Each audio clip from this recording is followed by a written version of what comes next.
Fresh meat.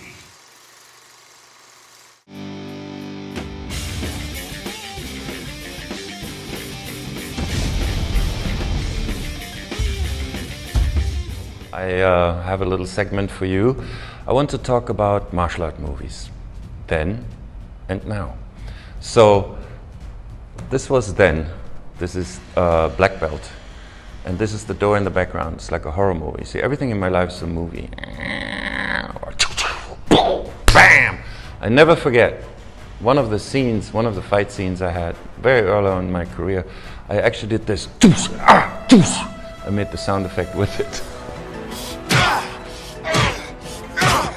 Didn't come across too well for the stunt coordinator and the people that worked with me. But that's then. Now it's different, you know, I learned my lesson. And Don Wilson is an actual fighter. He's a champion. He's a kickboxing champion. He's the real deal. And many times when you face someone who's a professional fighter, a real fighter, you wonder, how would that be in real life? I mean, Don Wilson isn't the biggest man, you know, look, six-pack, big chest, biceps, means nothing. I always knew if Don Wilson won it, he could really, really hurt me. Then again, it's a movie. So, how did we fight then versus now? And that's always something that is going on in my brain because so many things have happened. So, we have John Wick, we have The Raid, you know, countless action films, you know. What was so different then and what is different now? I believe, look, let's look at other things. I think it's best to play a clip from this fight with Don Wilson.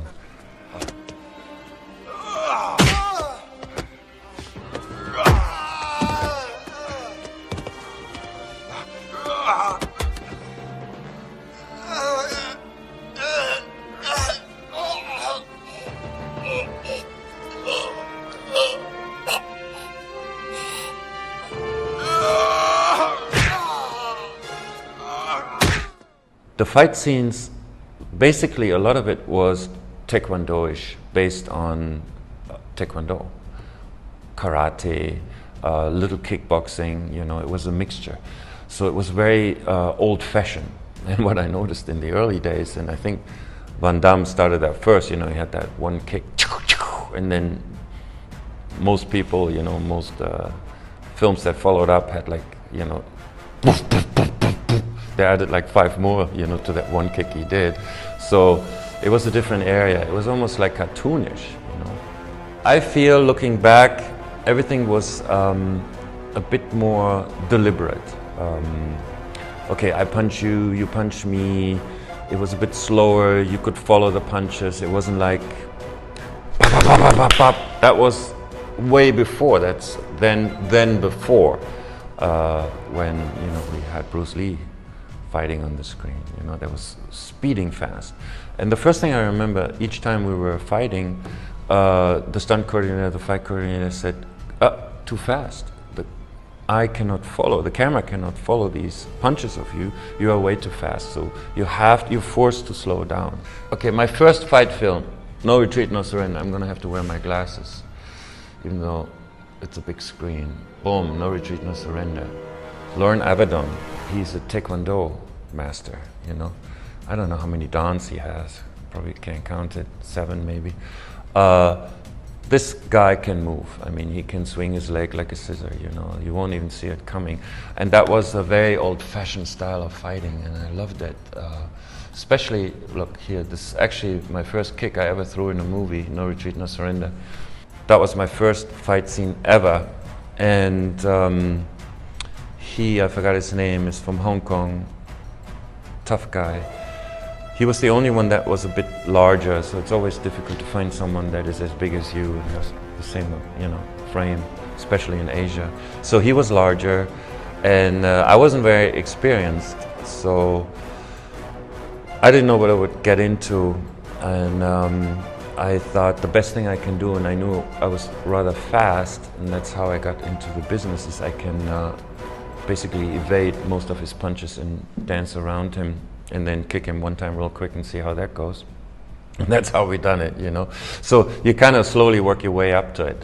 Unfortunately, he had to suffer because I was a newling, and I end up taking him into the air and toss him to the ground a few times. And I didn't realize we have to do this a lot. And the poor guy, you know, he ended up getting really bruised that day. So one of the films I really would like to talk to you about today is Mission of Justice with Jeff Wincock, Bridget Nielsen, myself, James Liu, amazing fighter. So many amazing fighters in this film, unbelievable. They got the cream de la cream of fighters in this film. And Jeff is one of the best martial artists I know. And that was pure fun working with him. So I watched that fight not too long ago again. Let's look at the fight a little bit.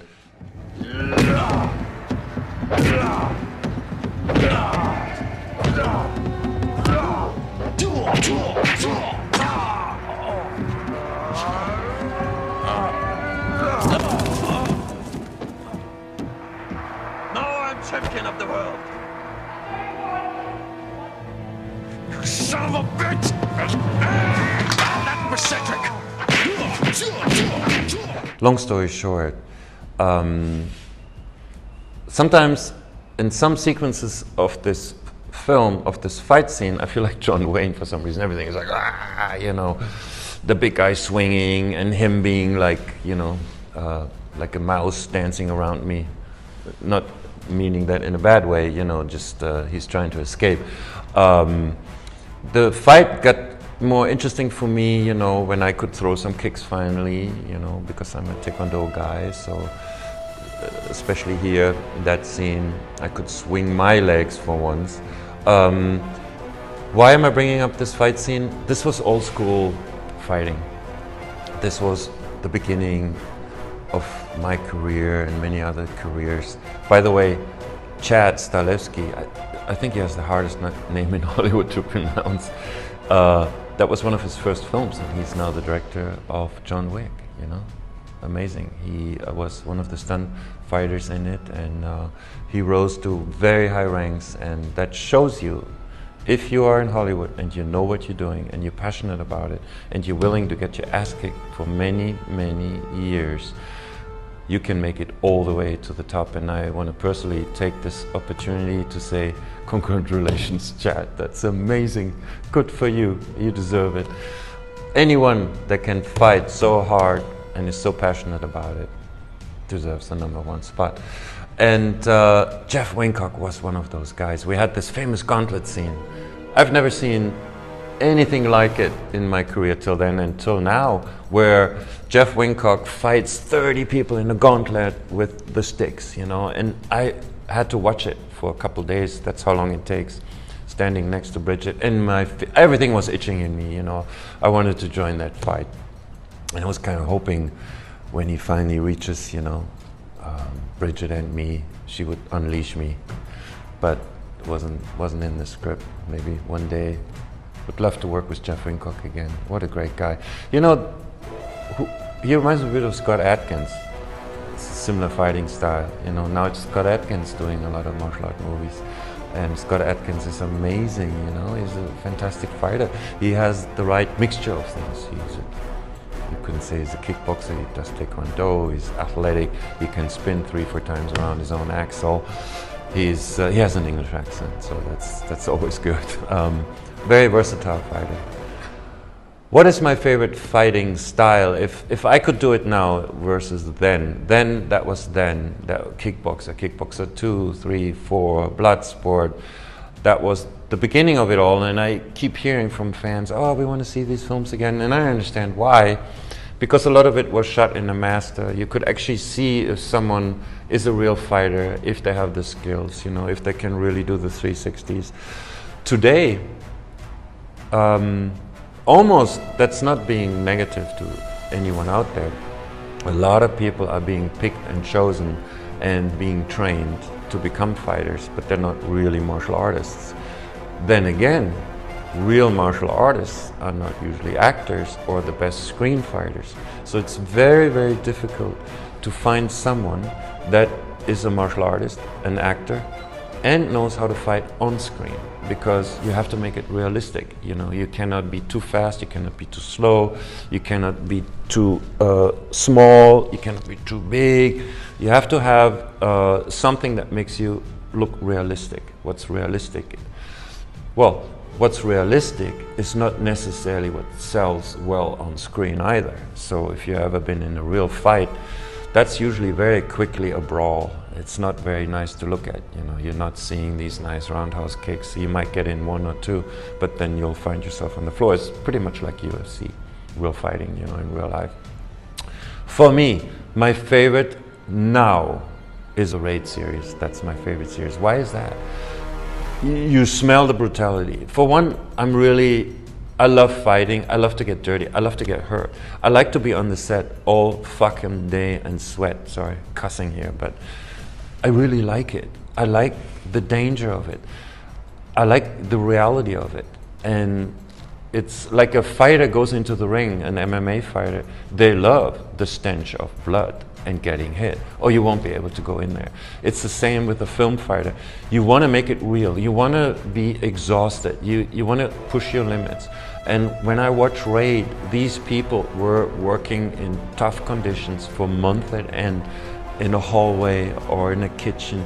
And this is brutal, because we are talking about semi to full contact.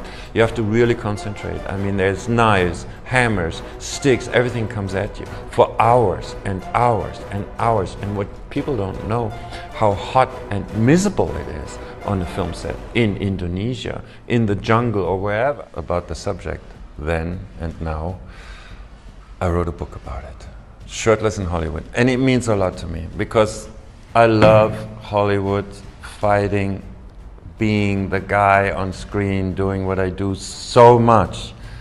I wrote it all down for you. So it's been an insane journey, trust me. And the title alone, Shirtless in Hollywood, you know, I thought a long time about it. What am I going to name the memoir, you know? Literally, when I was young, and I went to the gym every day, and I had all these thoughts. I didn't know what was it. I don't know what. I didn't know. I think what. Yeah, even an actor can be in loss of words. That's the beauty of it. That would be another chapter. I have had so many bloopers with my colleagues where someone is so into the scene, and it's like you as an actor, you're listening to this person and you're enamored with his acting, and you think, is that real? Because it feels so real. And in the middle of it, they just say, oh, fuck, I forgot my line. You know, that's how it is. It's all in the book. There is so much in this book, because there's so much to talk about Hollywood. Not just about fighting, about the battle for it, how to even get into the movies, how to survive Hollywood, how to, you know, you want to be number one. Is that so easy? Can anyone be number one? You know, whatever. What does it take? Well, it's all in you. My blood, sweat, and tears, and the love for Hollywood, the love for this life. My gratitude to you for watching our films for so many decades. Without you, I wouldn't even want to do it. No, it's not true, I still do it. But anyway, this book's for you. It's on Amazon. If you have time, read it. That would mean the world to me. Oh, you can leave a nice review if you like it. Ciao.